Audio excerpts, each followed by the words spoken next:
What's going on, guys? Welcome to another stimulus update. Today we have some good news. Hopefully you're having a wonderful Friday. But let's get into the news. So we have a bunch of news from many of our leaders just from today. This afternoon we got updates from the meeting between Joe Biden, Kamala Harris, Nancy Pelosi, and Chuck Schumer. And I can't say this enough, neither can Joe Biden. We need COVID relief now. We cannot wait. President Trump knows this. President Trump tried to get some stimulus relief, some COVID relief, before the election. It didn't happen. Nancy Pelosi blocked it. She never accepted it. So now everything's kind of turning towards Joe Biden, because now Joe Biden is kind of pulling the strings and telling Nancy Pelosi, we need this, we need that, you need to do this, because when I come into office, these are my plans. So right now, that's where we're at. So, and it doesn't matter who you support, whether you support Joe Biden or you support President Trump. It doesn't matter. Because I can tell you right now, I bet you that the majority of people are on team stimulus. Not on team Biden, not on team Trump. Team stimulus. The American people can't wait. And it seems like both Democrats and Republicans are slowly beginning to see that. It's going to take a little bit of time. It's going to take some time, and not only because we have a Congress that's on recess, but because they are trying to work an omnibus spending bill for the government. So right now, that is technically their priority. Should it be their priority? Well, yes, it should be a priority, but the priority should have been stimulus months ago. So now they're just kicking the can down the road, and now they found something else that, okay, we need to do this. This is more exciting. This is more important. We need to work on that government spending bill, and then we'll jump into the stimulus negotiations. Well, in the meantime, some of our leaders are like, no. Let Nancy Pelosi, let Mitch McConnell, they'll work on the omnibus bill. How about we start working on the stimulus package? And so this is where we're starting to get more good news. And this is where we're getting some updates and some good news from Steve Mnuchin and Mitch McConnell. And trust me, these updates are finally starting to be more uplifting. I know some of the videos that I've done over the past few weeks have been very, down, depressing. No stimulus is coming. COVID cases keep on surging, increasing. Hospitalizations are at record highs. And people are like, dude, you're depressing. You're depressing to watch. Let's go watch this guy. Let's go watch this person. And I get it. I'm just trying to give you the facts. Some videos are depressing. Sorry about that. But I promise, based on the reports that we're seeing today, these updates are going to start to be a little bit more exciting, a little bit more uplifting. And that's what we want. So here's what we know. According to a report, or according to a readout of the meeting between Joe Biden, Kamala Harris, Nancy Pelosi, and Chuck Schumer, they all agreed that Congress needed to pass a bipartisan emergency aid package in the lame duck session. The lame duck session is simply right after the election until the inauguration. It's technically a lame duck session because it doesn't matter if Joe Biden were to become president or if President Trump were to be reelected. A new administration gets sworn in on that day. So right now, it looks like it's going to be Joe Biden, but we will see. It also stated that a package should include resources to fight the COVID-19 pandemic, relief for working families and small businesses, support for state and local governments trying to keep frontline workers on the payroll, expanded unemployment insurance, and affordable health care for millions of families. And the sense of urgency on all of this is that there's no more room for delay. But let me break it down, because what this readout is stating is that the package should include resources to fight the COVID-19 pandemic. That's testing, tracing, treatment, and obviously the vaccine. They're working on that. They're working on the vaccine. But testing, tracing, and treatment, that's where some funding, some resources could really be useful at this time. Relief for working families and small businesses. Relief for working families would essentially be the stimulus check. And for small businesses, that would be PPP funding. And again, that would kind of help out working families as well. Support for state and local governments trying to keep frontline workers on the payroll. This is not just support or funding for state and local governments. Pretty much just a blank check, spend it as you wish. This is saying support for state and local governments trying to keep frontline workers on the payroll. Frontline workers, firefighters, police officers, okay? You got your government employees, many government employees, they are essential workers. So because of this, they want to keep them on payroll. That makes sense. That's understandable. Yes.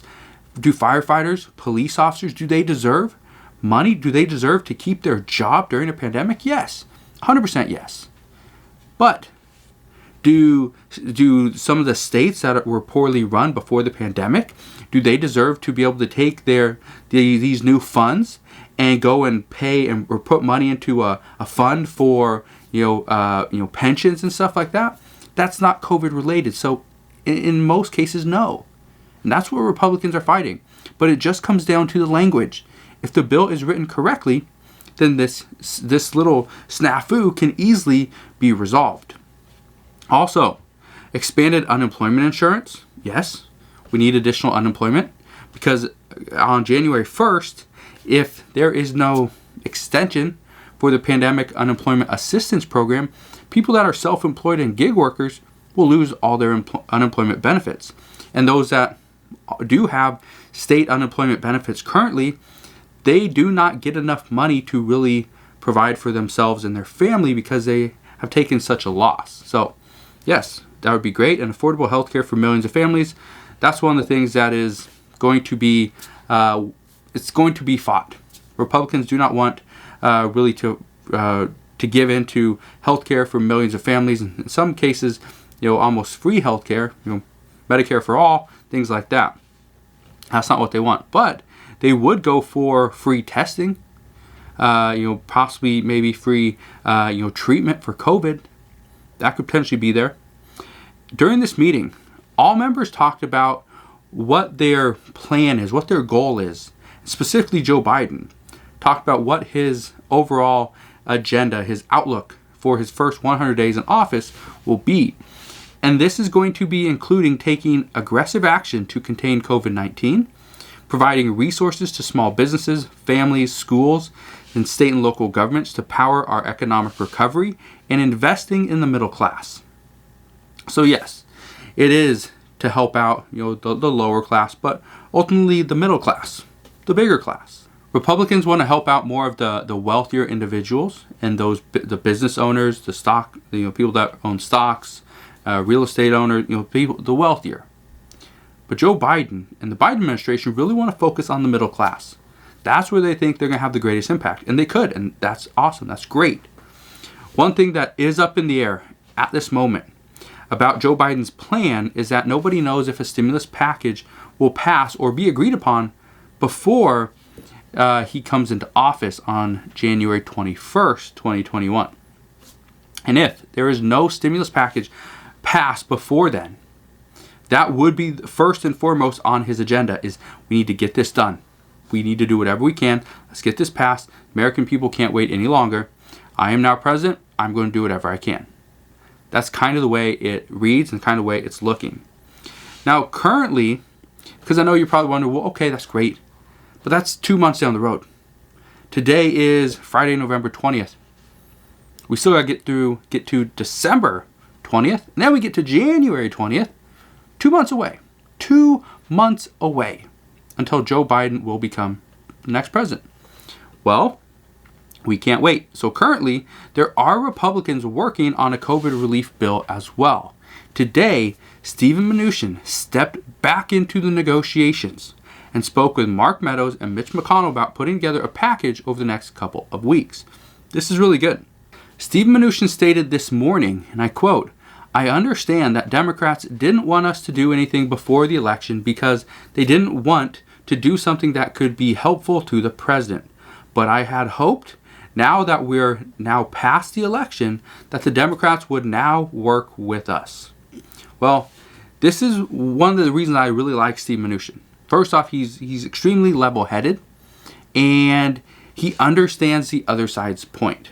Yes, he's going to fight for his own agenda, his points, his point of view, his Republican side, but at the same time, he understands what Democrats want, what their needs are, what their wants are, what their demands will ultimately entail. And so this is one of the reasons I really like him, is because he's easy to work with. This is also one of the reasons why Nancy Pelosi would rather negotiate with Stephen Mnuchin than with Mark Meadows or definitely Mitch McConnell or President Trump. So that is good news. News that he is now back into the mix, and it's looking like Steve Mnuchin is not going to take the negotiation power away from Mitch McConnell, but it looks like he's going to jump in to offer his help. He might be the middleman between, instead of Nancy Pelosi negotiating with President Trump and Steve Mnuchin being the middleman. It looks like Nancy Pelosi is going to be the negotiator, and Mitch McConnell will be the negotiator, but Steve Mnuchin will be the middleman. So Nancy Pelosi will talk directly with Steve Mnuchin, and then Mitch McConnell will make all the decisions. That is going to have a much better impact, a much better outlook than Nancy Pelosi and Mitch McConnell getting in a room and trying to hash it out. Because in that sense, I don't think it would happen. Having somebody level-headed like Steve Mnuchin is, in my opinion, the only way to go at this point. Steve Mnuchin did say in a statement this morning that, "I can tell you Mark Meadows and I will be speaking with Mitch McConnell and Kevin McCarthy this morning, and we are going to come up with a plan to sit down with Pelosi and Schumer and try to get a targeted bill done for the people that really need it, and hopefully the Democrats will work with us." Now, this has long been the plan, but only negotiations and time will tell if we can come to an agreement. What Steve Mnuchin stated, that they are going to sit down, they're going to come up with a plan to sit down with Nancy Pelosi and Chuck Schumer over the coming weeks and hopefully put together a targeted bill that Democrats will work with them on. That's what we need. We need a bipartisan bill. Nancy Pelosi is offering the HEROES Act, which is not bipartisan. Yes, there are some pieces of legislation in it that pertain to what Republicans want, but it's not technically a bipartisan bill. Then you got the other hand, completely different scenario where Mitch McConnell is offering the $500 billion skinny bill. It's not bipartisan at all. It has a few things in it that, yes, Democrats do want, and that's what he calls bipartisan. But the truth of the matter is it's so small, Democrats would never go for it. So in that sense, it's not a bipartisan bill. And right now, reports do indicate that Joe Biden is not opposed to standalone bills as long as these are done in the right order to protect Democrats' demands and done quickly enough to provide for the American people. So because of this, what we are looking at is based off of Joe Biden's expectations. If the Republicans want to do a standalone bill, state and local government funding would almost need to come first, or at least in the first wave of standalone bills. If not, a deal would be off, because Democrats do not want to go and pass, let's say, unemployment benefits for $400, $500 per week. And they don't want to pass school funding at a lesser amount than what Democrats are asking for. And they don't want to pass, let's say, testing, tracing, and treatment, and the amount of money that Republicans want to allocate to that. They don't want to pass those yet because they're holding pretty much all those things hostage while they get their state and local government funding, kind of under control. They kind of get the amount that they need, or they want, or say is required to keep our heroes on payroll. But the truth of the matter is this: if Republicans go and offer, let's say, $350 billion for state and local government funding, Democrats could say, okay, yes, let's pass that. So then they go and pass it. Now Republicans can be like, okay, now let's go and work on unemployment benefits. Let's go work on liability protections. Let's go and work on, stimulus checks.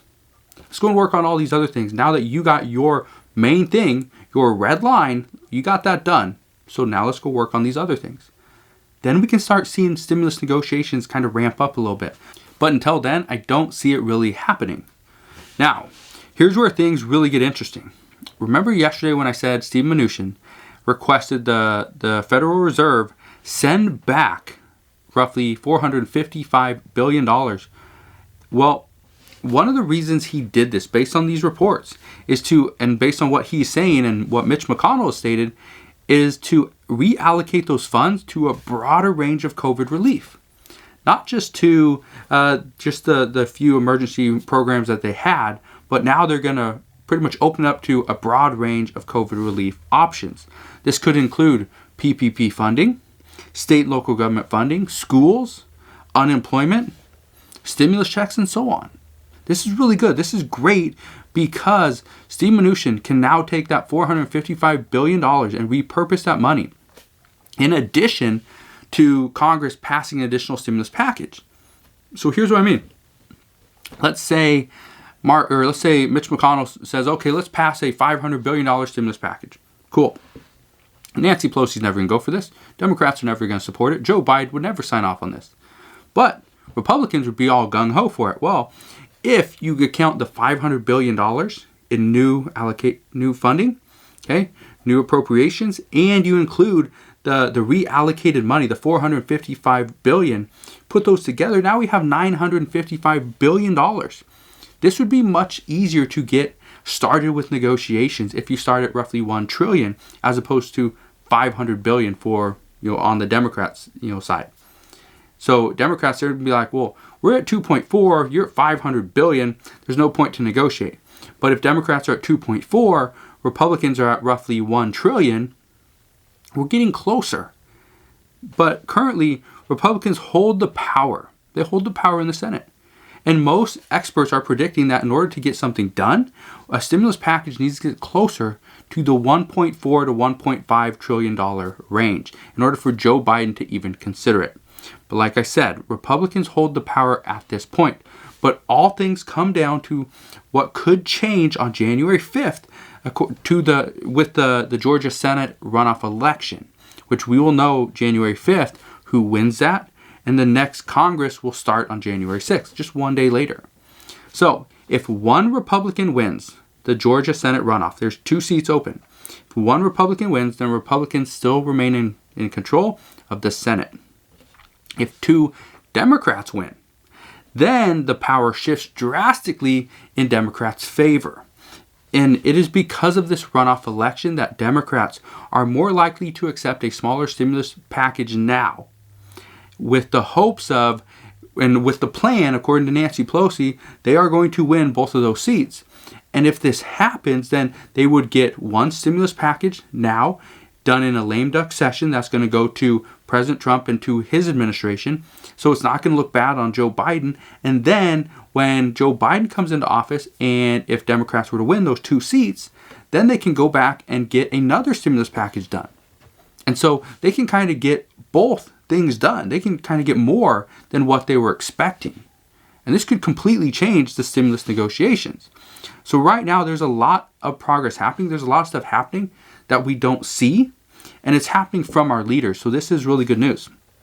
The only problem right now is that Congress, our leaders, are technically on recess until November 30th. Do I still anticipate them to talk? Do I still anticipate them to, we get a little bit of information, some updates, slightly regarding stimulus and the negotiations? Yes, I do. Over the next week, I don't think they're going to take off the entire week. I think they will still keep the American people informed. They will still stay informed themselves as to what's going on with COVID cases. And so I don't think we'll see stimulus until maybe late December at the earliest. One of the things that could stop much of what the Senate wants to do, though, is kind of already happening. Senate Majority Leader, just earlier this week, he told and warned Senate Republicans to stay healthy or risk derailing their plans from November 30th to December 18th. Well, it didn't take long before the first senator tested positive. This is not good. Today, Florida Senator Rick Scott, a Republican, tested positive. It is unknown at this time if more senators are getting tested and will test positive as well. But if they do, then McConnell's plans could completely unravel before they even truly begin.